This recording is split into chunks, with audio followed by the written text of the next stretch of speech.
안녕하세요. 저는 다른 사연자들 연령보단 조금 어린 편일지 모를 22살 여성입니다. 제가 가진 사연이 과연 수많은 아픈 사연들 틈에 끼워도 되는 건가 싶은 걱정은 했지만 고민 끝에 한번 적어보게 되었습니다. 제가 얼마 전 우연히 컴퓨터를 하다가 한 라디오 사연을 듣게 되었는데요. 하나의 사연을 시작으로 꼬리에 꼬리를 물듯 여러 가지 사연을 접해보았어요. 몰랐는데 세상에는 정말 다양한 고통을 겪고 새 삶을 살고 계신 분들이 많다는 걸 실감했습니다. 이 넓은 세상에서 저만 힘든 것은 아니라고 생각했지만 제가 제일 힘든 줄 알고 살았었는데 사연들을 새벽 늦게까지 듣고 나서는 제가 우물 안에 개구리적 생각을 하고 있단 걸 깨우쳤어요. 라디오 사연들에는 주로 결혼 생활이나 가족 갈등 등이 많던데 저는 그런 류의 이야기가 아니라서 사연을 올려봐야겠다는 생각조차 해본 적이 없었습니다. 그런데 한날 저와 비슷한 경험을 하신 분의 사연을 들었고 그 계기로 지금 컴퓨터를 켜게 되었죠. 언젠가 세상에 공개될 제 글도 많은 관심을 받았으면 좋겠네요. 지금부터 아직 세상은 아름답고 살만하다는 걸 느꼈던 그날의 기적을 이야기해 보도록 하겠습니다. 저는 태어났을 때부터 단 한 번도 금전적으로 여유롭게 살아본 적이 없었습니다. 제 부모님도 가난을 되물림 받은 입장이라 늘 대출빚에 쫓기듯 살고 있었어요. 그 사이에서 저와 남동생이 태어났으니 삶을 궁핍할 대로 어려웠죠. 고작 2명이 쓸 수 있는 침대에서 4사람이 잤다고 말을 한다면 제 사정이 조금 실감나실지 모르겠어요. 저희 식구의 빚과 더불어 경제 능력이 없는 조부모님 빚까지 부모님이 해결해야 했기에 가세가 기울어가는 건 어찌 보면 당연한 순리였습니다. 그럼에도 저희 부모님은 굴하지 않았고 저희 남매에게 짜증 한 번 내지 않은 좋은 분들이었어요. 부모님은 자기들이 굶는 한이 있더라도 저와 남동생만큼은 밥 한 숟갈이라도 더 먹이며 굶주리지 않게 해주었습니다. 어릴 때는 부모님이 마냥 양보해주는 음식을 생각 없이 홀랑 먹고 그랬어요. 그런데 부모님이 스스로 먹을 것을 포기하고 저희 남매에게 넘긴다는 걸 알고부터는 제가 거절했던 걸로 기억합니다. 저는 너무 어린 나이부터 우리 집 신세를 항상 눈치를 봤어요. 그때가 아마 초등학교 때쯤이었을 겁니다. 남동생은 당시 유치원 갈 나이도 아니었을 만큼 어렸어요. 많이 먹어봤자 한계가 있었기에 그리 음식값이 부담이 안 되는 양이었습니다. 그렇지만 저는 달랐죠. 뛰어놀 나이인데다가 먹고 클 나이기도 해서 배는 자주 고프고 또 음식은 많이 들어갔어요. 부모님이 제게 밥을 덜어주려고 할 때마다 제가 한사코 거절을 해서 저는 반 공기 정도만 먹고 컸거든요. 솔직히 자다가 배고파서 새벽에 깬 적이 많아요. 그런데도 저는 저보다 양이 클 부모님을 생각해 제가 이것만큼은 조절해야 된다고 생각했죠. 너무 어린 나이였으니까 제가 부모님을 위해 할 수 있는 게 마땅히 없잖아요. 돈을 벌 수 있는 어른도 아니니까 반대로 아끼는 수밖에 없었다는 겁니다. 당시 학교에서 꿈이 뭐냐고 물어보면 다른 아이들은 의사, 선생님, 파일럿 등등 참 다양한 직업군을 이야기했는데 저는 좀 황당한 대답을 늘어놓았습니다. 설문지에다 어른이라고 적는 바람에 상담실에서 선생님과 면담도 가졌었죠. 솔직히 돈 문제만 아니면 저는 당시 우리 가족이 옹기종기 모여서 비좁은 곳에 사는 것이 그리 싫지 않았습니다. 오히려 지금은 추억으로 남았어요. 저희가 잘 못 먹고 잘 못 자고 여름엔 덥고 겨울엔 춥고 그렇게 살았지만 그 자체가 힘든 기억은 아닙니다.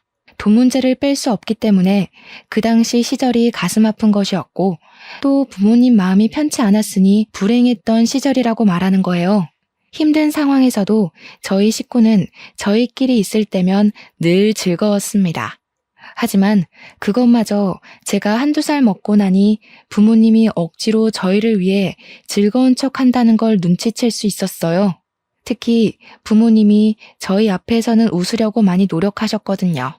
남동생은 부모님의 웃는 얼굴 뒤에 감춰진 슬픔을 봤는지 모르겠지만 저는 한 번씩 보일 때가 있었습니다. 그럴 때면 제가 더 일부러 분위기 띄우려고 노력도 많이 했었네요. 힘들다고 하더라도 나름 저희만의 방식대로 버텨오고 있었는데 이것 하나만큼은 도무지 제 에너지로는 견딜 수 없는 일이 하나 생겨버렸습니다. 단연코 제 인생에서 가장 큰 고비가 아니었나 싶습니다. 그게 바로 엄마가 건강 악화로 세상을 뜨게 되었을 적이었어요. 엄마가 어디 불편한 건 알고 있었는데 부모님이 숨기다 보니까 솔직히 그것까진 알아채지 못했습니다. 엄마가 암인 걸 몰랐어요. 당시 제가 고등학교를 막 입학했을 때였는데 그때 당시 제 인식의 암이라 함은 생존율이 터무니없이 낮은 병이라고만 알고 있었어요. 암, 그 한 글자가 너무 무서운 단어였다는 겁니다. 그런데 저희 엄마가 암에 걸렸다는 거예요. 제가 알게 된 건 학교 중간에 선생님이 불러서 집에 가보라는 덕에 알게 되었습니다. 병원에선 엄마더러 항암이 소용없는 상태라고 했어요. 부모님은 이미 예감했다는 듯 별 반응이 없었고 저만 그 엄마 아빠를 붙잡고 뭐든 다 해봐야 되는 거 아니냐고 소리쳤습니다. 하지만 소용없다는 의사의 말이 맞다는 걸 증명이라도 하듯 엄마의 증세는 굉장히 빠르게 진행되었어요. 하루하루 컨디션이 하락하다가 병원에 입원한 지 일주일 만에 세상을 떴습니다. 저희는 아무것도 해보지 못하고 그렇게 죽어가는 엄마를 지켜보기만 하다가 보내줘야 했어요. 마지막 인사를 나누기엔 정말 짧은 시간이었습니다. 엄마와 함께 온 세월이 무려 18년이었는데 헤어지는 건 일주일도 안 되었어요. 받아들이기 어려웠습니다. 엄마 발인식에서 제가 엄마를 잡고 놓아주지 않는 덕에 시간이 좀 지체되었던 걸로 기억합니다. 엄마의 죽음으로 인해 무너진 사람은 저뿐만이 아니었습니다. 항상 굳건하던 아빠가 그날로 완전히 무너져 버렸어요. 엄마 장례식이 끝난 뒤 혼자 방구석에서 엄마 영정사진을 들고 눈물 흘리던 아빠를 보았습니다. 제게는 항상 높기만 했던 아빠의 존재가 그날따라 한없이 작고 여려 보였어요. 슈퍼맨 같기만 하던 아빠도 저와 똑같은 사람이라는 게 느껴지자 우리 부모님은 굳세였던 것이 아니라 이악 물고 참았고 버텼던 것이구나라는 걸 깨달았습니다. 저는 한 단계 더 철이 들어버렸고 가족에게 배려하는 걸 넘어서 가족의 위치를 나누지 않는 사람이 되었어요. 부모님도 저와 같이 힘들 때 쉬고 싶고 슬플 때 울고 싶고 배고플 때 먹고 싶은 존재라는 걸 잊지 않고 기억했습니다. 저희 가정에선 두 기둥 중 하나의 기둥이 무너졌지만 세상은 저희가 마음을 추스를 때까지 기다려주지 않더라고요. 너무 힘들어도 아직 저희 남매에겐 남은 교육의 의무가 있잖아요. 학교를 가야만 했습니다. 저보다 더 어린 나이에 엄마를 잃은 남동생도 걱정이지만 문제는 아빠였어요. 아빠가 엄마를 잃은 후로는 삶의 희망을 놓다시피 하여 술로 세월을 보냈습니다. 엄마가 돌아가신 지 1년이 넘었을 때도 아빠는 엄마를 잊지 못해 영정사진 앞에서 술을 마셨어요. 그렇다고 아빠가 일도 안 하고 저희를 내버려 둔 건 아니었습니다. 일용직이나 1급을 받을 수 있는 막노동을 하면서 퇴근길에 술을 사와 매일 밤 취해서 잠이 들었어요. 아빠 건강이 걱정돼서 한날은 술 그만 마시면 안 되겠냐고 조심스레 물어보았습니다. 아빠, 이러면 우리 불안해. 우리더러 아빠까지 없으면 어떻게 살라고. 아빠 힘든 거 알지만 우리 생각해서 술 조금만 줄이면 안 될까? 미안해 딸. 우리 장녀 아빠가 좀 못났지? 엄마가 너무 보고 싶어서 술 없이 멀쩡한 정신으로 버티기가 힘드네. 아빠가 빨리 정신 차려야 되는데 미안해. 아빠 말로는 우리를 위해서라도 정신을 바로잡아야 하는데 마냥 두 다리 뻗고 자는 건 아직 안 되겠대요. 그나마 술을 마시면 기절하듯 쓰러질 수 있어서 먹는 거라고 했습니다. 그날 이후로 저는 더 이상 아빠에게 금주하라고 말 못했어요. 아빠의 고통이 제가 가늠 못할 정도라는 게 느껴져서 못 말리겠더라고요. 그렇게 아빠는 종종 술이 취하면 한참 신세를 한탄하다가 잠이 들곤 했습니다.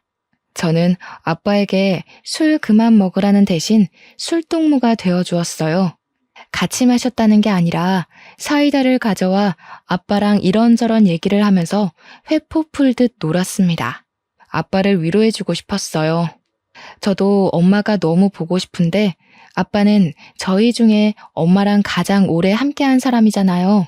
그래서 아빠가 하는 한탄을 들어주며 최대한 아빠 말에 동감하다가 엄마랑 연애 때 추억도 들려주라고 조르고 그랬어요. 저는 그저 아빠를 위로하고자 매일 학교 시간마다 사이다를 사들고 갔던 건데 놀랍게도 아빠가 위로를 제대로 받았나 봐요.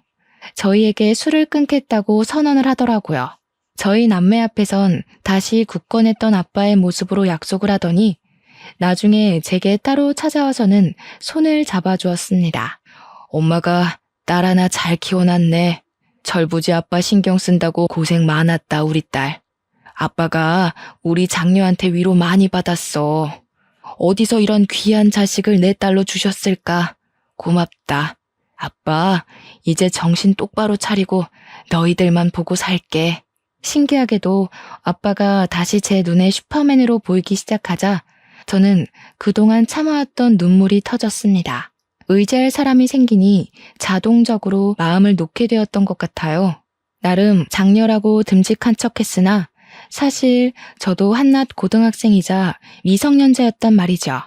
아빠까지 잘못되면 저랑 동생이 홀로 남는데 얼마나 무섭고 불안했다고요. 아직은 제가 부모 보호 아래 있어야 할 존재라는 것이 이렇게 아빠 품에서 울면서 증명이 된 셈이었네요. 저희 식구는 예전 엄마가 있을 때처럼 없지만 밝았던 분위기로 다시 되돌아가고 있었습니다. 아빠도 일주일 내내 마시던 술을 주에 3회 정도로 줄였고 남동생은 공부를 잘해서 얼마 전 반에서 3등까지 했어요. 저는 집에 남자만 둘이다 보니까 엄마의 자리를 대신 흉내내고자 노력했습니다. 냉장고에 든 것은 없지만 엄마가 살아계실 때 아빠가 용돈을 준 적이 있었는데요. 그걸 한 번도 쓰지 않고 모아뒀었어요. 사실 그걸로 엄마가 위급해졌을 때 살리면 안 되겠냐고 했더니 제 마음은 갸륵하지만 제가 돈으로는 엄마를 살릴 수가 없다고 하더라고요. 아마 그 돈이 100만 원 남짓 했을 겁니다. 저는 엄마에게 보탬이 되지 못했던 그 돈으로 정말 소량의 재료만 사서 반찬과 밥을 만들어냈습니다. 계란이 좀 비싼 재료에 속했지만 그것만큼은 매번 꼭 샀어요.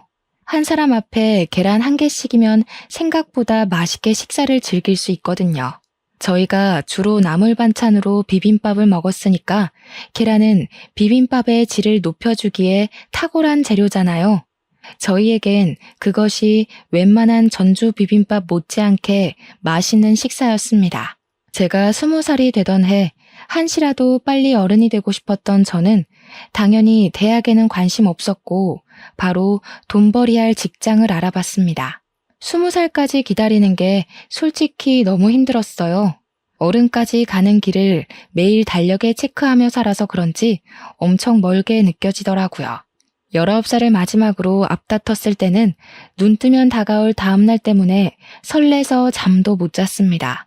돈 벌 생각이 저희 없던 기운까지 모두 솟아나게 했거든요. 참, 그날 밤 억지로 잠을 자려고 하던 시간에 잠깐 화장실 간다고 나갔던 아빠의 목소리가 살짝 들리더라고요. 일어나서 창문을 살짝 열어봤는데 아빠가 동그란 달을 올려다보고 있었습니다. 양손을 꼭 모은 채로요. 순양아, 우리 자랑스런 장녀가 이제 20살이야.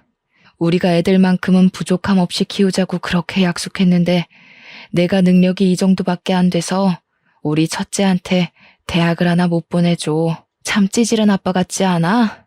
우리 애들 마땅히 사랑받고 자라야 하는데 하필 내 자식들로 오는 바람에 고생만 하고 있으니 내가 참 부끄럽다.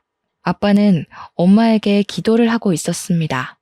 매일 제 이름을 따서 봄이 엄마라고만 부르던 아빠가 엄마 이름을 부르는 건 처음 봤어요. 문득 아빠가 엄마를 쫓아다녀서 연애하게 되었다던 말이 떠올랐습니다. 그 순간 엄마 이름을 부르는 아빠 목소리가 한 가정의 아빠라기보단 한 여자의 남자 같은 분위기였거든요. 제가 이미 대학은 관심 없다고 말해줬기 때문에 아빠가 제 대학에 아직도 신경을 쓰고 있는 줄 몰랐는데 그날 보고서는 좀 놀랐습니다. 그래서 더 열심히 살아야겠다고 생각했어요. 제가 대학을 가지 않았어도 만족스러운 삶을 살고 있다는 걸로 증명해 보이고 싶었습니다. 제가 일을 하기 시작하니 아빠 혼자 생활비를 담당할 때보단 제법 살림이 괜찮아졌습니다. 그럼에도 저는 밤낮으로 아르바이트를 했는데 틈틈이 구직공고 홈페이지를 방문해서 길게 자리 잡을 만한 곳을 알아봤어요. 마침 계약직으로 호텔 안내데스크에 사람을 뽑는다길래 지원을 했더니 바로 뽑혔지 뭡니까. 당연히 대학을 나온 친구들이 뽑힐 확률이 높았는데 제가 그 계약직에 뽑힐 수 있었던 건 다름 아닌 외국어 실력 때문이었습니다. 중학교 때 선생님이 제가 영어에서만 유독 성적이 잘 나오는 걸 보고 영어 공부 열심히 하면 나중에 취직해서도 돈을 더 많이 받을 수 있다고 말해주시더라고요. 선생님의 말에 저는 영어만, 그것도 회화만 주구장창 공부했습니다. 그래도 재능이 조금 있던 덕분이었는지 외국어 회화 자격증이 쌓여갔고 그게 또 재밌어서 고등학교 때 중국어 수업까지 열심히 들어 딱 2개의 자격증을 만들었어요. 다른 학생들에 비해 스펙이 보잘것없었지만 면접에서 증명된 제 회화 실력은 고졸이었던 저를 취업에 덜컥 합격시켜줬습니다. 호텔 데스크다 보니까 꼭 주말에만 쉬는 것이 아니었어요. 주말이야말로 호텔은 피크이기 때문에 저는 평일에 교대 근무자와 번갈아 가며 쉬어야 했습니다. 그래도 쉬는 날이 무려 일주일에 2번이었어요. 누구에겐 당연한 조건이겠지만 아무도 없는 제겐 그 정도의 복지면 충분하다고 봤습니다. 그렇게 일을 하고 한 달째의 월급을 받았을 때 저는 너무 삭막하게만 살았던 우리 식구를 위해서 당일 여행을 계획했어요. 아빠는 여전히 일용직을 돌아다니고 있었기에 언제든지 쉴 수 있었고 마침 남동생도 방학이라서 시간 맞추기는 쉬웠죠. 가족끼리 식사를 할 때 제가 슬쩍 얘기를 했더니 아빠가 우리 형편에 무슨 여행이냐고 신경 안 써줘도 된다고 하더라고요. 계속 힘내서 일하려면 나도 동기가 필요해. 나한텐 그 동기가 우리 가족이야. 가족이 즐거운 걸 보면 일할 힘이 난단 말이야. 한 번도 놀러 가본 적 없잖아. 엄마 있을 때 못 가본 게 좀 아쉽지만 더 후회하기 싫어서 그래. 네가 무슨 돈이 있다고. 이제 20살 됐으면 사고 싶은 것도 많고 친구들이랑 놀고 싶기도 할 텐데. 그걸 왜 우리한테 쓰려고 그래. 너 지금까지만 해도 충분히 우리 가족 위해서 마음 썼어. 그러니까 괜찮아. 내 돈이니까 내가 쓰고 싶은데 쓸래. 나는 가족여행 가고 싶어. 아빠 말대로 내 돈 내가 알아서 하려는 거니까 협조해 줄 거지? 영 마음 쓰이면 이렇게 생각해. 내가 즐겁자고 가는 여행이라는 거. 제 고집을 결국 이기지 못한 아빠는 곧 자기가 아빠로서 먼저 우리들을 돌봤어야 하는데 항상 미안하다고 고개를 숙였습니다. 미안하면 여행 가는 거라고 했더니 아빠가 피식 웃더라고요. 그렇게 고집을 부려 가기로 한 여행 당일. 저와 남동생은 난생 처음으로 들뜨는 기분을 느꼈습니다. 특히 남동생이 가장 많이 신이 났는데요. 제가 자전거 호수공원을 목적지로 정해서 그런 거일 겁니다. 누나, 가면 자전거도 탈 수 있는 거 맞지? 혹시 보호대도 같이 빌려주려나? 없으면 나 친구 집에 자전거 있는데 친구가 보호대 안 쓴대. 그거 가져올까? 보호대도 안전모도 다 있대. 자전거 공원이라서 입장권만 내면 자전거 종류별로 원 없이 탈 수 있어. 거기 호수 끼고 한 바퀴 돌면 공룡 솜사탕도 판대. 남동생은 제 말에 신이 나서 빨리 가자고 새벽 대바람부터 재촉을 했습니다. 평소에는 가장 늦게 일어나는 녀석이 그날따라 제일 먼저 일어나서 저와 아빠를 깨웠어요. 원래는 저희 집에 자전거가 없어서 남동생이 자전거를 볼 일이 없었거든요. 그런데 친구들 자전거로 연습을 했는지 어느 순간부터 자전거 타령을 하더라고요. 그걸 기억하고 있어서 저는 놀러갈 장소로 자전거 공원을 찾았던 겁니다. 저희는 그렇게 택시를 타고서 호수 입구까지 갔어요. 그곳에서 1.6km 정도는 더 가야 호수가 있는데 여기서부턴 도로가 없고 자전거를 타고 가야 된다고 해서 내렸습니다. 남동생은 여전히 들떠서 가장 빠릿빠릿 움직였어요. 저 빼고 아빠랑 남동생은 자전거를 탈 수 있었기 때문에 저는 아빠 뒤에 올라탔습니다. 그리고 저희 셋은 그대로 호수가 있다는 곳으로 달렸죠. 평일이라서 사람이 그렇게 많지 않아 더 좋았습니다. 그렇게 도착한 호수공원. 그곳에서 저는 평생 잊지 못할 경험을 하게 되었어요. 지금 생각해도 간 떨어지는 일이었네요. 만약 그날 제가 그곳 가지 않았다면 누군가는 가족을 잃은 아픔 때문에 무너지고 말았겠죠. 저희가 엄마를 잃고 한동안 정신을 차리지 못했던 것처럼요. 저는 호수 구경을 위해서 사진 찍고 놀았고 아빠랑 남동생은 자전거로 달리기 시합을 하면서 놀고 있던 때였습니다. 호수를 보고 있는 관광객 중엔 저랑 어떤 노란색 외투를 걸치고 있는 할머니밖에 없었어요.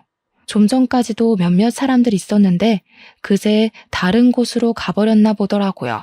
그때까지만 해도 호수공원은 산새 지저귀는 소리가 울리며 평화로운 분위기를 내었습니다. 그러다 제가 찍었던 사진을 확인한다고 잠깐 몸을 돌린 사이 뒤에서 풍덩 하는 소리가 들린 겁니다. 누가 들어도 물에 빠지는 소리여서 다시 뒤를 돌아봤는데 좀 전까지만 해도 분명 있었던 할머니가 사라져버린 게 아니겠습니까? 그리고 할머니가 있던 곳엔 호숫물이 일렁이고 있었습니다. 놀란 저는 들고 있던 휴대폰을 내팽겨치고 그쪽으로 달려갔어요. 허우적거리고 있는 할머니에게 손을 뻗어 잡아당겼습니다. 제가 가까이 있었고 빨리 발견했기 때문에 할머니를 붙잡을 수 있었어요. 조금만 늦었다면 할머니가 손에서 멀어졌거나 가라앉고 말았을 겁니다. 그 몇 초의 간격 때문에 생사가 오갈 뻔했다는 사실은 여전히 제 심장을 빨리 뛰게 합니다. 할머니는 제가 건져 올리느라 씨름하는 사이 정신을 잃으셨어요. 사람이 물에 젖으면 그렇게나 무거워지는지 몰랐습니다. 상상 외로 무게가 엄청나더라고요. 아마 젖은 데다가 기절까지 했기 때문에 그 하중이 말도 못하게 강했습니다. 그래서 저 혼자 할머니를 건진다는 건 정말 힘든 일이었다는 거죠. 아빠랑 남동생은 그새 멀리 갔는지 보이지도 않았습니다. 저는 정말 이악 물고 할머니를 끌어올렸어요. 노력했지만 좀 오래 걸렸습니다. 할머니, 정신 차려보세요. 어떡해. 저기요, 여기 사람이 다쳤어요. 할머니, 일어나 보세요. 제발 정신 차리세요. 할머니는 그새 물을 많이 먹었는지 깨어날 기미가 안 보였습니다. 제가 너무 오래 시간을 끄는 바람에 저 때문에 잘못된 것 같아 무섭기까지 했어요. 그렇다고 가만히 있지 않았습니다. 학교 보건 시간에 배웠던 CPR을 실시하면서 인공호흡으로 할머니가 깰 때까지 반복했어요. 끝내 눈을 뜬 할머니는 물을 토하면서 금세 바들바들 떨기 시작했습니다. 저는 안심하기도 잠시 제가 입고 있던 가디건을 허겁지겁 벗어 할머니를 덮어드렸습니다. 그리고 주머니에 없던 휴대폰을 찾아봤어요. 바닥에 떨어져 있는 휴대폰을 주워와서 빨리 할머니 곁으로 돌아왔죠. 119에 전화를 했고 얼마 뒤 구급차가 왔는데 그 사이 아빠랑 남동생도 돌아오는 덕에 우리 셋은 할머니와 함께 119를 타고 병원으로 갔습니다. 그날 여행 솔직히 한 2시간 정도밖에 못 놀았을 거예요. 원래는 호수공원 안으로 더 들어가면 있는 식당에서 근사한 식사까지 하려던 게 계획이었는데 깔끔히 포기하고 병원행을 선택한 겁니다. 가족이 같이 있던 것도 아닌 것 같았는데 할머니만 혼자 보낼 수 없겠더라고요. 아빠도 남동생도 흔쾌히 제 의사를 따라주었습니다. 병원에 도착해서 알았는데 할머니는 알츠하이머 병을 앓고 계셨다고 합니다. 실종 신고가 들어와 있던 할머니라고 했고 병원에서 가족들을 불렀으니 걱정 말라고 고생하셨다고 하면서 그만 우리더러 집에 가도 좋다고 했습니다. 할머니는 이제 무사하다고 했어요. 저는 옷을 갈아입고 병원 침대에 누워있는 할머니에게 가서 마지막 인사를 나눴습니다. 생전 처음 사람을 구해봤다 보니까 그래도 인사는 하고 떠나고 싶더라고요. 할머니, 어디 가시면 안 되고 여기 선생님들 말씀 잘 듣고 있다가 꼭 가족 만나셔야 돼요. 알겠죠? 가족 옆에 붙어 있어야지 안전한 거예요. 가족들 지금 많이 걱정하시겠다. 좀 있으면 가족들 온대요. 저는 이만 갈게요. 알츠하이머 때문에 사람 말을 잘 인지를 못하는 건지 할머니는 제 말을 듣는 둥 마는 둥 반응했습니다. 시간을 오래 지체할 여유가 없기 때문에 저는 손 한번 잡아주고 그만 돌아가려고 했어요. 그러나 그때 할머니가 잡은 손을 놓아주지 않더라고요. 그러면서 가지 말라고 딱 한마디를 하셨습니다. 아직 가족이 온 게 아니니까 할머니 식구들 올 때까지만 옆에 있어드리자. 할머니께서 너한테 많이 고마우신가 보다. 식구들한테 인사시켜주고 싶나 봐. 그렇잖아도 할머니가 또 사라질까봐 걱정되었던 저는 시원하게 제시해준 아빠의 제안에 마음 놓고 응했습니다. 이건 좀 뒤늦게 알게 된 사실인데 제가 할머니를 건지는 사이 저도 꽤 젖었더라고요. 그나마 병원이 따뜻했기 때문에 옷이 마른 후에 나가서 다행이었지 당시 계절이 초겨울이었던지라 그대로 밖에 나갔다면 빼도 박도 못하고 감기에 걸렸을 겁니다. 뒤늦게 생각난 가디건은 이미 못 쓸 정도로 망가져 있었어요. 그럼에도 저는 그걸 탈탈 털면서 챙겼습니다. 제게는 몇 개 없는 외투였거든요. 그렇게 얼마 뒤 할머니 가족으로 보이는 사람들이 도착했고 저희는 자연스레 뒤로 밀려나게 되었어요. 할머니 가족들은 꼬장꼬장했던 할머니와 다르게 다들 세련미가 잔뜩 묻어 있었습니다. 그 중에 우아하게 생긴 아줌마가 할머니 손을 잡고 계속 엄마 엄마 그렇게 부르더군요. 도대체 왜 자꾸 말도 없이 나가는 거예요? 내가 엄마 심심하지 말라고 사람까지 고용했는데 그 사람들한테는 왜 장난을 쳤어요? 아휴, 아니야. 그냥 이렇게 살아 돌아와 준 것만으로도 고마워요. 엄마, 어디 가면 안 돼 이제. 알았죠? 아무래도 아줌마가 할머니 딸인 듯 싶었습니다. 가족의 품을 찾은 걸 봤으니 저희는 그만 돌아가려고 했어요. 그런데 가족 중에 젊은 남자가 저희 앞으로 가로막고서 말을 걸어오더군요. 안녕하세요. 구급대원들에게 말씀 들었습니다. 저희 외할머니 구해줬다는 분 맞으시죠? 보니까 많이 젖으신 것 같은데 옷부터 저희 할머니 구해주신 것까지 따로 보상을 해드리려고요. 네? 아니에요. 무슨 보상이요. 뭘 이런 걸 보상을 받아요. 괜찮아요. 할머니 어디 나가지 않게 많이 신경 쓰셔야 될 것 같아요. 정말 위험할 뻔했거든요. 저희들의 대화에 아줌마가 저희를 돌아봤고 곧 젖어있는 저의 몰골을 보고서 금세 제게 다가와 손을 잡았습니다. 정말 고맙습니다. 우리 엄마가 어쩌다 그곳까지 갔는지 모르겠는데 엄마 실종되고 경찰도 못 찾고 있었거든요. 한 달이 지나도 소식이 없어서 집안 전체가 무너지고 있었어요. 그런데 아가씨가 우리 집안을 살린 거예요. 아줌마가 엄마를 잃어 집안 전체가 절망에 빠졌었다는 얘기를 들은 저는 과거에 저희 식구 모습이 떠올랐습니다. 저희 엄마도 선뜻 도와주는 누군가가 있었다면 혹시 괜찮지 않았을까 싶어서 문득 보고 싶더라고요. 그리고 그 아줌마는 남자가 했던 제안을 저희 가족에게 똑같이 제시하였는데요. 어떤 보상이라도 해주고 싶다고 제발 거절하지 말아달라고 하는 거 아니겠습니까? 이러지 마세요. 저 돈 받으려고 할머니를 구한 게 아니에요. 이러면 제가 다른 뜻 가지고 접근한 사람 같잖아요. 그런 의도 아니었다는 거 아니까 저희가 보상하겠다는 겁니다. 우리 엄마 목숨에 저희 식구뿐만 아니라 저희가 운영하는 사업장 식구들의 목숨도 달려 있었어요. 저 이렇게 아가씨 못 보냅니다. 그 집 식구 전체가 저희 가족을 붙잡고 놔주질 않아서 얼마나 난감했는지 모릅니다. 그냥 하는 소리면 이미 저희를 보내고도 남았겠죠. 이 사람들은 저희에게 꼭 연락을 달라고 안 하면 찾아가겠다고 하면서까지 진심을 보였어요. 그러면서 귀가하는 것도 친히 데려다 주는 거 있죠? 차에서 내려서 감사 인사를 했더니 보조석에 앉아있던 아줌마가 따라 내려서는 한 번 더 제 손을 꼭 잡더라고요. 꼭 연락해요. 이거 그냥 하는 소리 아니에요. 알겠죠? 내가 부담스러운 거면 아가씨가 구한 할머니가 주는 거라고 생각해요. 부탁할게요.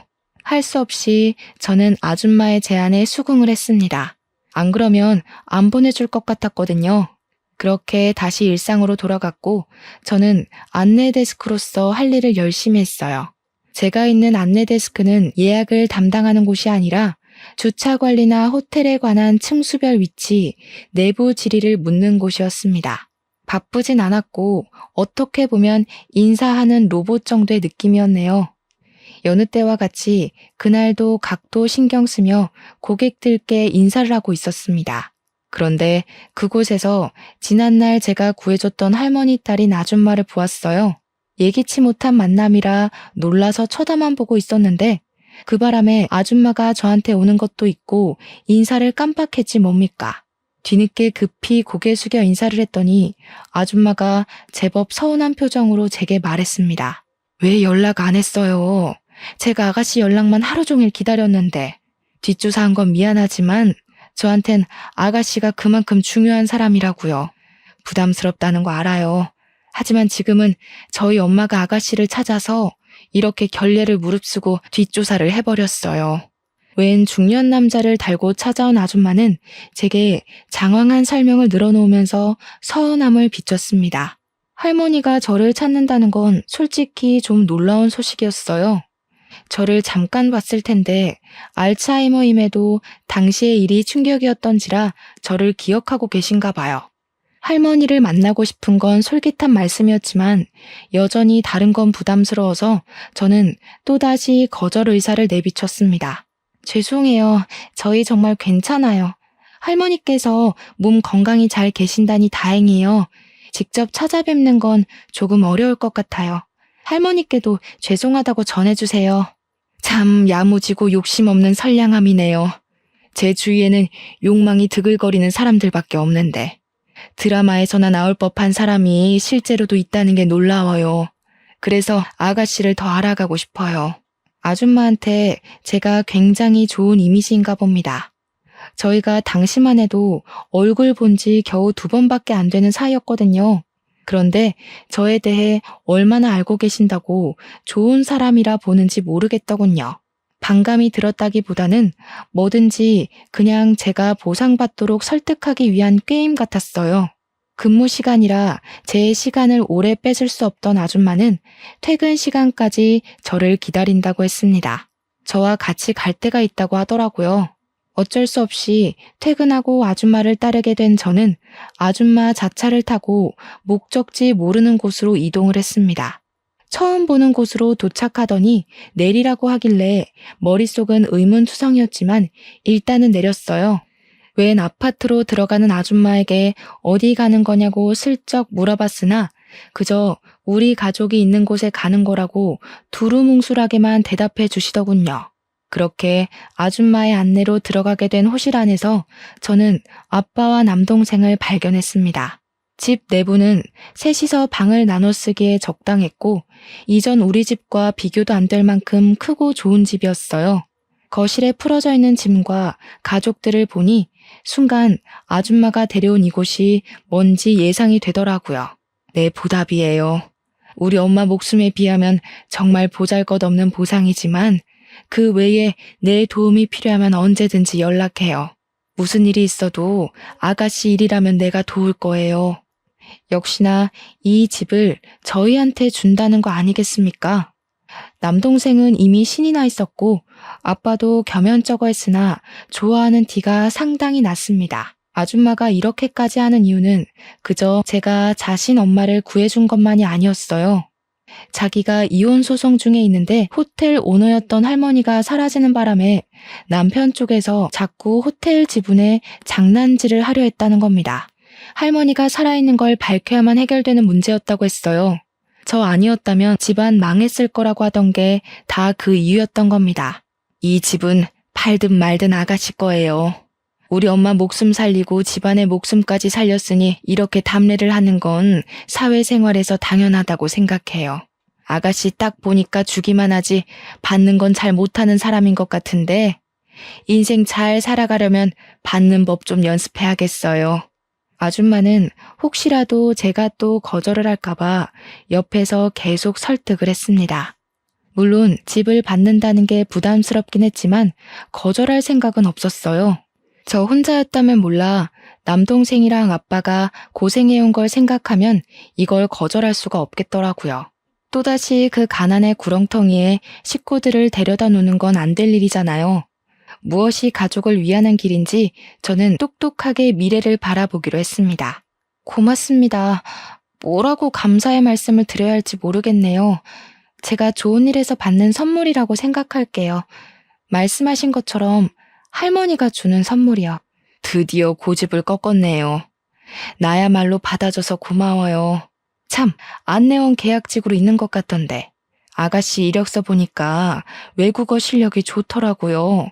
내일부터 인포에 들어가 볼래요? 네? 거기는 정직원만 갈 수 있는 걸로 아는데요. 저는 아직 계약직 일한 지 1년도 안 됐어요. 배울 것도 많고 지금도 충분히 만족하고 있어요. 그런데 왜 그런 걸 아줌마가 물어보세요? 내가 거기 주인이니까요. 주인으로서 비전 있는 직원한테 정직원 달아주겠다는 거예요. 오너 눈으로 보기엔 아가씨 나이에 그 실력이면 깡패나 다름없어요. 깡패? 제가 놀라서 저도 모르게 읊조렸더니 아줌마가 남자처럼 호탕하게 웃는 게 아니겠습니까? 당최 이게 무슨 일인 건지. 아줌마가 돌아가고 나서 저는 아빠한테 좀 더 자세히 얘기를 들을 수 있었어요. 네가 어떻게 생각할지 모르겠는데 거기서 대출을 절반이나 갚아주더구나. 내가 됐다고 했는데도 그 사람들 고집 알잖니? 겨우 합의 본 게 절반이야. 아줌마가 끝까지 고집해서 저의 여건을 조금이라도 편하게 만들어주고 싶다고 했다는군요. 게다가 죄송해하는 아빠한테 엄마가 정말 냉철하게 조언까지 했다고 했는데요. 자녀들이 얼마든지 새 출발할 수 있는 나이인데 가난에 가로막혀 아무것도 펼쳐보지 못하는 삶이야말로 아빠 된 입장에서 속상하지 않겠냐고 그랬다는 거 아니겠어요. 지금 생각해도 당시 아줌마 언변은 정말 청산유수였습니다. 괜히 사업장 오너가 아니었어요. 그래서 아빠는 결국 절반으로 합의를 봤다고 합니다. 빚이 절반만 날라가도 저희 입장에선 엄청 숨통이 트이는 거였어요. 게다가 제가 정직원이 되었으니 보너스며 복지 혜택이며 월급 인상까지 모조리 받을 수 있게 된 겁니다. 속물처럼 얘기해보자면 완전 돈벼락 맞은 게 아닙니까? 물에 빠진 할머니를 구조했을 뿐인데 이렇게 어마어마한 선물을 받게 될 줄은 꿈에도 몰랐어요. 하늘에 계신 엄마도 저희와 함께 이 행복을 누렸다면 참 좋았을 것을. 마음 한켠의 씁쓸함은 어쩔 수 없었습니다. 엄마를 생각해서라도 지금 얻은 것을 절대 자만하지 말고 늘 하던 것처럼 최선을 다해 살아야겠다고 생각해요. 청취자분들이 보기엔 어떠신가요? 이거 복권 1등 당첨보다 훨씬 좋은 기쁨 아닌가요? 아, 그리고 이건 근래에 있었던 일인데요. 아줌마 아들이 한 번 저를 찾아왔었습니다. 할머니 얘기를 하면서 저더러 밥 한 끼 할 수 있냐고 묻더라고요. 그 기적 같은 일이 있었던 게 무려 3년 전인데 아직까지 제게 보상 얘기를 꺼내려는 건가 싶어 그러지 말라고 했거든요. 그런데 그게 아니라 그분이 저한테 관심을 표출하는 거였습니다. 자기 배경 때문에 주위에는 돈 보고 접근하는 여자들밖에 없어서 한동안 연애에 실증이 났다고 하소연을 했어요. 그러면서 3년 전 저를 만나고 제가 어떤 사람인지 알고 나서는 자기에게 접근하는 여자들이 더더욱 속물처럼 보였다고 하네요. 더 빨리 얘기하지 못하고 3년이나 시간을 끌었던 이유는 자기 나이가 33살이기 때문이었다고 합니다.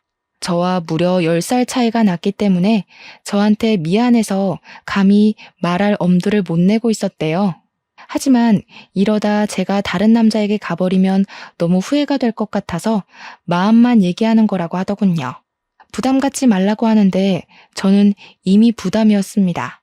남자가 싫어서가 아니라 제 수준에 너무 과분한 사람이잖아요.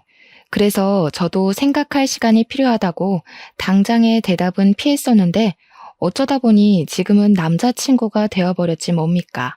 만남을 이어온 지는 5개월 정도 되었는데 제가 연애를 한 번도 안 해봤다고 하니까 남자친구가 당황하면서 더 죄인처럼 제게 헌신하고 있어요. 절대 괜한 선택이 아니라는 걸 꼭 보여주겠대요. 그리고 결혼을 한 것도 아닌데 남자친구와 가끔씩 할머니도 만나러 가고 있습니다. 아빠가 인사시켜 달라고 해서 집에서 같이 저녁도 먹었고요. 아줌마가 쿨한 성격이긴 해도 자기 자식 연애에는 잣대가 높을까봐 살짝 걱정되었는데 다행히도 아줌마가 제일 축하해줬습니다. 아줌마도 나이 차이 때문에 감히 제게 자기 아들 만나보라고 얘기를 못했었대요. 이건 또 무슨 운명이란 말입니까? 이런 것 보면 정말 사람 이름 모른다는 말이 맞나 봐요. 앞으로 살아갈 날이 살아온 날보다 훨씬 많이 남았기에 인생이 또 언제 하락세를 보일지 모르잖아요. 그래서 더 주어진 것에 허세를 갖지 않고 감사하며 살도록 주의할 겁니다. 지금 저는 무척 행복합니다. 대출 빚도 무난하게 갚아가는 중이고 넉넉해진 살림에 생각지도 못한 남자친구까지 생겼으니까요. 이 모든 것이 다 제게 과분한 복인 걸 알지만 뭐든 그냥 이루어지진 않았다고 생각해요. 가난에 굴하지 않고 열심히 살아온 대가가 조금 빨리 찾아온 게 아닌가 싶습니다. 이대로 20대를 잘 마무리 짓고 30대, 40대로 갈수록 더 단단한 제가 될 수 있게 노력할 거예요. 많은 사연에서 저처럼 인생 역전을 한 사연의 글도 덜어보긴 했는데 그분들 사연을 읽으면서 완전 드라마 주인공 같다는 생각을 했거든요. 저도 나름대로 그런 삶의 주인공 같아서 사연 한번 올려보고 싶었습니다. 그리고 혹시 고난의 기로에 서 계신 분이 있다면 알려드리고 싶기도 했어요. 세상에 제3 같은 기적도 있으니 어려움에 굴하지 마시라고 말입니다. 쓰다 보니 벌써 끝이 되었네요. 당시의 사건들을 단 몇 시간 만에 담아낼 수 있을까 걱정했는데 그래도 잘 추려서 마무리한 것 같아 뿌듯합니다. 인사말에도 말씀드렸다시피 아직 세상은 살만한 것 같아요. 죽을 만큼 힘들었는데 지금은 과거의 고난이 생각나지 않을 만큼 행복하니까요. 청취자분들 모두에게도 복권 1등 같은 일이 생기길 바랍니다. 들어주셔서 감사합니다.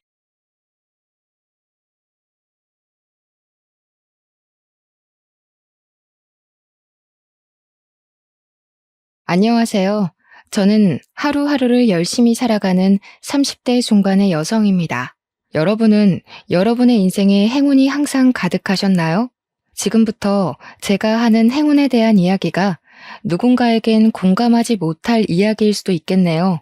지금은 행복한 삶을 살고 있지만 사실 저의 지나온 과거를 돌아보면 제게는 모든 운이 비껴갔어요.